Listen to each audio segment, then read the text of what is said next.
Guys, I know this is really late news. I promise I'm going to get on top of things soon. I've been going through the home buying process for my very first time. And if you guys know anything about the current housing market, you understand why it's taken so much of my time.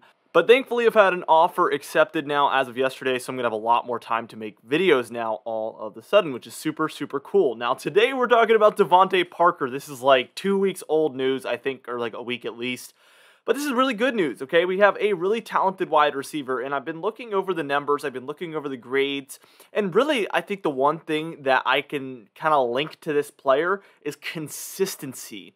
From his very first season in the NFL to his very most recent season in the NFL, he has been consistently very good, never great and never bad, but consistently in that good to very good territory. According to Pro Football Focus, his rookie season was 2015. He had an offensive grade of 72. In 2016, he had a 75. In 2017, he had a 69. In 2018, he had a 69.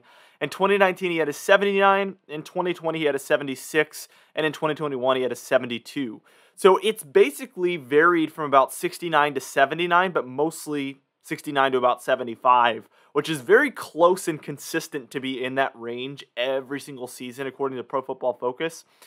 It's super interesting, like really interesting actually, that I've never seen a player's grades look like that on Pro Football Focus. Now his yards have varied a lot, anywhere from about 400 his rookie season to 800 his, I guess the season after that. 2017 it was like 600 yards. 2018, 300 yards, 1,200 yards in 2019, then 700 yards in 2020, and then 500 yards in 2021, because Miami started to get more talented wide receivers as things went on. So I think he started falling down like the priority list of receivers. Obviously, at 29 years old, there might have been some drop-off, a little bit in his talent, a tiny bit just with age. But I really feel like this is a player that's going to come in and he is very talented and pretty much ready to go right away and be a productive player on this team. I mean, he pretty much, if you look at the depth chart, just jumps to the #1 wide receiver spot just literally by default. So the big question here, obviously, for a lot of us, because we expected the Patriots to target a wide receiver with the first-round pick, is how big of a gap does this fill? And does this basically mean that the Patriots will not target a wide receiver with the first-round pick? And will they kind of address a different need? Because with this in mind, we have Kendrick Bourne behind him. Kendrick Bourne is really good. I love Kendrick Bourne, actually, as a #2 wide receiver.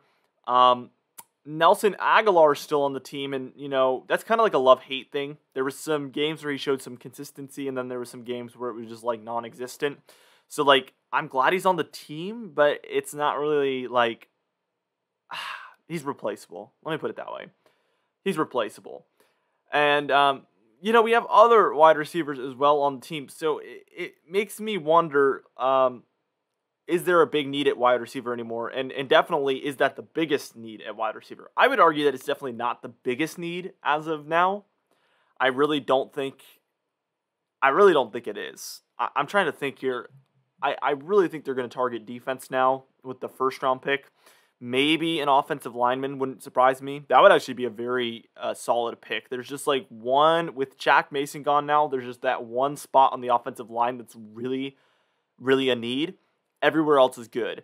And I think that's a really good position to draft an offensive lineman in as well, when everybody around him is really good, because that kind of, I feel like I've never been an offensive lineman, and I'm not like an expert at offensive linemen's, or offensive linemen, but I feel like having a guy to your right and a guy to your left that's very talented and very good at blocking makes it easier for you to do your job at that right guard position or left guard or whatever it's going to be if we were to go ahead and draft a guy. So I feel like that's a really good environment to be in as a rookie lineman, to learn and just develop when everybody around you is really good. Now, when you're a tackle, it's a little bit more challenging because you don't have a guy to your left and your right. You only have a guy to your left or your right, which makes it a little bit more on you, which I think is why, you know, left tackles and right tackles are much more valuable than guards and centers overall.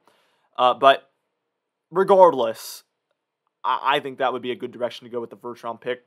I do like DeVante Parker. I don't want to get too off topic here, but this move makes me very excited for other things too. He's 6'3", 216 pounds.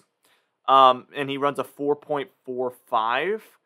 He was drafted in 2015, and he's 29 years old, so he was born in 1993. Now, the one interesting thing about this, for me, is the type of receiver he is. I feel like what we're really lacking is route-running wide receivers, like speedy route-running, just very clean-cut wide receivers like that, where they can get open. That's what there's a real lack of on the Patriots, and there has been for so many years if you guys pay attention to that. I'm sure a lot of you do. But DeVante Parker is much more of a jump ball wide receiver. He can go up and get it. From what I've heard, I think he is overall a good all-around wide receiver, which is really good. But his biggest thing is he is a good, like, go-up-and-get-it type guy, which we already have kind of had that. We have that in N'Keal Harry. Like, literally, that's the only thing N'Keal Harry can do. And we haven't been able to properly utilize that, in my opinion. Because there has been some times where he's thrown a ball where it's a go up and get it, and he does. Like, he can do that. You know what I mean? But they don't throw it to him for him to do that. Because that's not how the Patriots... That's kind of more of a risk thing, obviously, where teams are like, okay, well, let's take that risk. Obviously, there's a chance of an interception or something like that, but let's go ahead and give him a chance to go up and get it. It just doesn't sound like the Patriots way, if you know what I mean, because they play to the turnover game. They want to be positive on the turnover game. They want you to turn it over twice and us to turn it over once. So turnovers is a big focus point for the Patriots if you paid attention to their strategies and listen to what they say and read about what their strategies are. Definitely the turnover is one of the biggest things on the entire just strategy over the past, 22 years or whatever, to winning football games, is just being on the right side of that turnover ratio. So I think the jump ball just isn't the best strategy to, limit the risk of an interception and basically only allow your wide receiver to have a chance to get it unless you can really, really place it right, which I think Mac Jones would be a good candidate to do that. But when it's a deep jump ball, there's not really there's no way to consistently throw it where only your wide receiver could get it, because that would be like a cheat code to win every single game in the NFL if a quarterback wide receiver duo could literally pull that off. I don't know.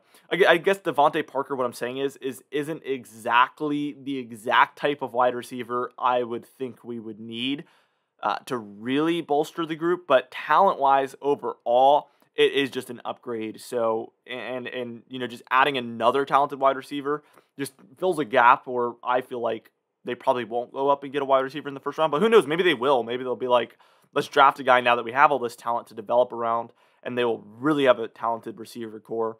I mean, the NFL is evolving to an offensively just sided game, so maybe they're really, really going to focus on that side of the game. That would be really cool too, but I feel like there's a bigger need on the offensive line. There's some needs at the defensive line, maybe one more defensive lineman.